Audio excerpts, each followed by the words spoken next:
First, I want to get back to the breaking news. Hillary Clinton's unbelievable new tax plan, a 65% tax on estates worth more than $500 million.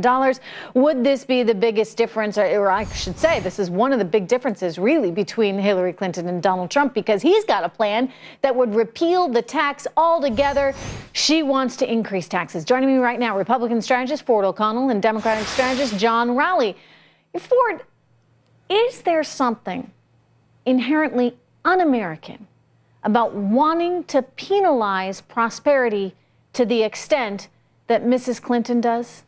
Well, absolutely. She does want to penalize prosperity into this and basically sock it to the rich. Look, let's talk about this through the political lens. People don't know tax plans. They're cumbersome. They just know when they have to pay something and they don't. Here's the problem Hillary Clinton's having. She's having a hard time putting back together the Obama coalition. Millennials aren't flocking to her the way she'd like. So therefore, she's trying to send a message, Bernie Sanders style, that I'm here for you. Trust me, because I'm going to make the rich pay. Mm-hmm. Isn't this just another example? Gosh, I'm sounding like her right now. Isn't this just another example, John, though, of this expansion of government?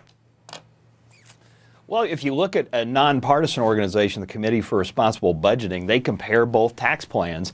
Trump's first tax plan was over $11 trillion. His latest one is only $5 trillion added to the debt. This one for Hillary is dramatically more fiscally responsible. I mean, if the only way we're going to deal with the debt, there's going to have to be a mixture of cuts and tax increases. This plan focuses on the estate tax, essentially billionaires and their inheritance. There are some great positive things in terms of child tax credits, small business cuts, and things like that, and some of the other tax increases but why focus on the financial isn't she actually talking industry. about anything other than just, raising taxes on the wealthy?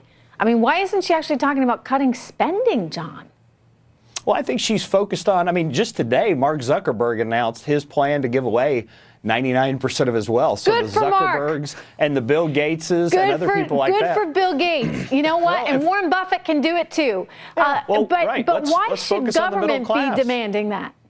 Well, I think it's a plan that focuses on the middle class versus what billionaires and 100 millionaires want. Yeah. John, the problem here is essentially, if we really want to get into this from an economic standpoint, government spending is growing so fast it's now 3 times the rate of inflation. So there's only so far you can tax before the system doesn't work, and every time you create a new entitlement, you're going to have to pay for it. The bottom line is Democrats want to go government, and they'll worry about later how they pay for it. I will give Hillary Clinton credit for one thing. Look at the debt. Yeah, but when have Democrats ever cared about that? Adds 5 to 11 trillion. 5 to 11 trillion. But that was my point. Look, I agree with you on that. But what if Democrats ever rallied and said, gee, we really got to cut the debt? Only Republicans care. You're trying to pick off voters that you can't find, and that's the political Have you heard of Bill Clinton? Have you heard of Bill Clinton in terms of reducing deficits? Guess what? The voters you need, the millennials, have not heard of Bill Clinton, to be perfectly honest with you. That's really the problem here. That's an interesting point to make, yes. But, before you go on the Bill Clinton kick, don't forget, he was living through an exextraordinary economic boom that was all tied to the internet at that time. And, of course, all that evaporated later on. And not as much in his first term. That was more of a second-term phenomenon. A lot of economic growth in 94 to 96. Look, I'm all for fiscal responsibility. I don't see a tremendous amount of fiscal responsibility coming from Hillary Clinton. I mean, it's all fine and dandy that she wants to go after the billionaires. A lot of these billionaires who, by the way, are backing her, she can go after them. I guess she would have to hope that they all die pretty fast, right? So that she can bring in all that tax revenue.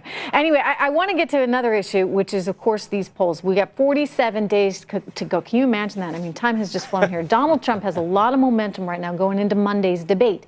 Let's take a look at these polls here, guys. New Fox News polls show he's leading in a number of key swing states, including Nevada, where he's up 4 points, reversing Hillary Clinton's 3-point lead that she had back in August.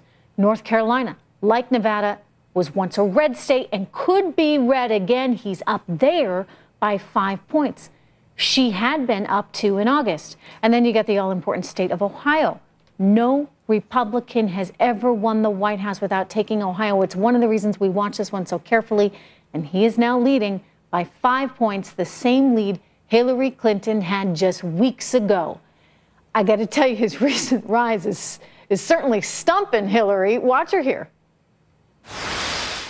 Now, having said all this, why aren't I 50 points ahead, you might ask? Well, the choice for working families has never been clearer. I need your help to get Donald Trump's record out to everybody.